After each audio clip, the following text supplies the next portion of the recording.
Sure. The bridge was fine. That's what every engineer said. Silver Bridge had passed its last inspection. Then on December 15, 1967, it collapsed into the Ohio River in under 60 seconds.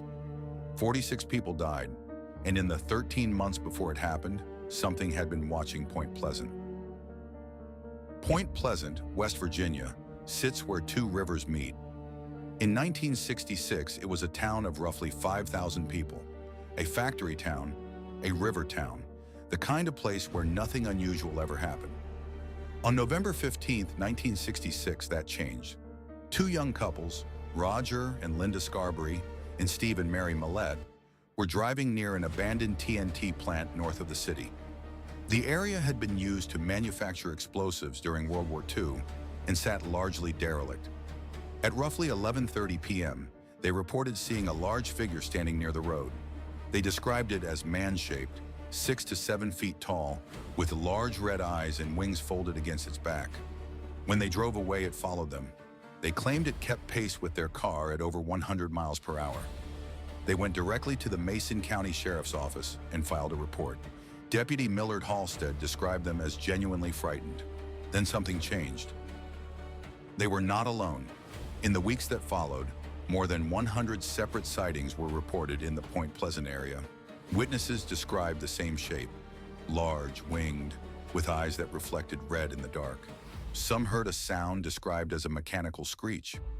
Others said the creature appeared near the TNT plant, near the river, near the bridge. Newell Partridge, a local contractor, reported that his television set made a strange whining noise before his German Shepherd ran into the dark and never came back. He claimed to have seen two red circles in the field behind his house that night. Journalist John Keel began documenting the sightings in late 1966. He would eventually publish a book about what he found. Mary Heyer, the Point Pleasant correspondent for the Athens Messenger, logged dozens of witness accounts firsthand. She reported that during the 13 months of sightings, several residents also claimed visits from men in dark suits, men in black, who appeared uninvited and asked questions about what they had seen. Phone interference was reported across the area. Strange lights appeared over the TNT plant and the Ohio River. And through all of it, the witnesses kept describing the same figure. Then came the calls. Several witnesses said they received phone calls they could not explain. Garbled voices, static, messages that seemed to anticipate things that hadn't happened yet. One woman reported a caller telling her something specific about her life that no one else could have known. John Keel documented a series of what he called prophecies, predictions delivered by an entity he referred to as Indrid Cold, a name reported by a local man named Woodrow Derenberger. Derenberger claimed a craft landed near his truck on Interstate 77, and a man stepped out who communicated with him, not by voice, but directly into his mind. That encounter was reported to local police in November 1966. The name Indrid Cold entered the public record. Whether Derenberger believed what he reported or not, he repeated the account consistently until his death. Then came December 15, 1967. The Silver Bridge, an eyebar suspension bridge built in 1928, collapsed during rush hour. Cars fell into the Ohio River. 46 people died. The sightings stopped almost immediately after. Families gathered at the riverbank in the days following, waiting for recovery teams, waiting for answers that would take years to arrive. But here's what the history books never mentioned. The structural cause of the bridge collapse was eventually identified as a stress fracture in a single eyebar, a defect so small it had gone undetected for decades. But investigators later found that the eyebar had likely been cracking since the bridge was constructed in 1928. It had nothing to do with the sightings, and yet the timing, 13 months of paranormal reports ending the night of the collapse, became impossible for most people to separate from the disaster. John Keel argued the Mothman was not a creature, but a precognitive phenomenon, something that appeared before catastrophes, not caused them. He documented similar reports from other locations around the world ahead of other disasters and published his findings in 1975. The book was called The Mothman Prophecies.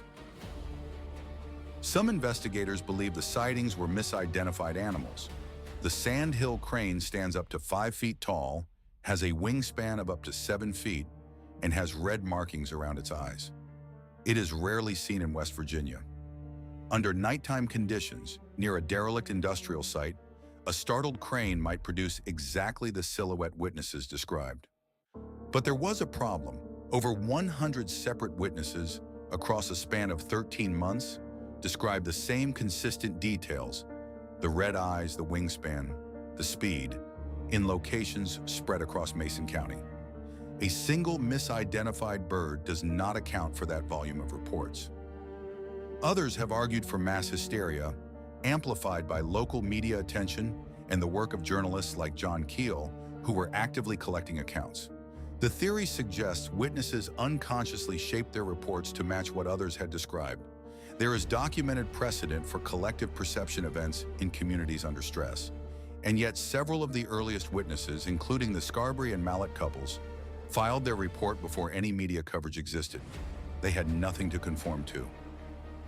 The official position of the National Transportation Safety Board on the Silver Bridge collapse made no reference to the sightings whatsoever. The cause was purely structural.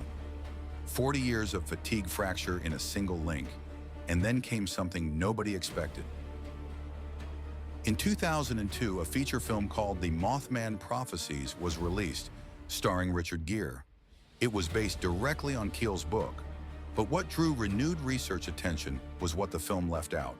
A declassified NSA document, released in 2001 under FOIA, referenced unusual electromagnetic activity recorded in the Point Pleasant area during late 1966 and early 1967. The document did not explain the source of the interference. It did not mention the Mothman. It simply noted the anomaly and filed it without further investigation. Researchers citing this document have proposed that experimental military technology operating near the TNT plant, which was federal land, may have produced effects that witnesses interpreted as something else entirely. No additional documentation has been released to confirm or deny that theory. The file remains partially redacted. Point Pleasant still stands at the junction of two rivers. A statue of the Mothman now sits in the center of town. Tourists photograph it every year. But the people who were there in 1966 are aging out. The witnesses who filed reports, who sat in the sheriff's office and described what they saw, who received the phone calls they could not explain. Their accounts exist now mostly on paper, in local archives and in the pages of Keel's book. What the NSA document measured and what produced the electromagnetic interference it recorded remains unknown. What 100 people in Mason County actually saw across 13 months has never been fully explained. The eyebar cracked and the bridge fell and the sighting stopped. Whether those things are connected is a question investigators have never formally answered. The structural report is thorough and credible. The eyebar failed. That part is settled. But it doesn't explain what was in the sky over Point Pleasant for 13 months before it happened. And it doesn't explain why it stopped the same night. Point Pleasant still marks the anniversary of the collapse every year. The names of 46 people are on a memorial wall beside the river. The Mothman Museum, 2 blocks away, stays open year-round. Both things exist in the same town. Nobody has ever found a way to make them fit together. The bridge was fine right up until it wasn't, and something watched Point Pleasant for over a year before the Ohio River swallowed 46 lives in under a minute.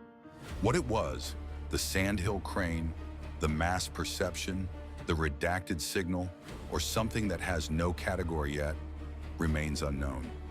What force appears before a disaster, is seen by 100 people, and then simply stops? The Unsolved Vault. New cases every week.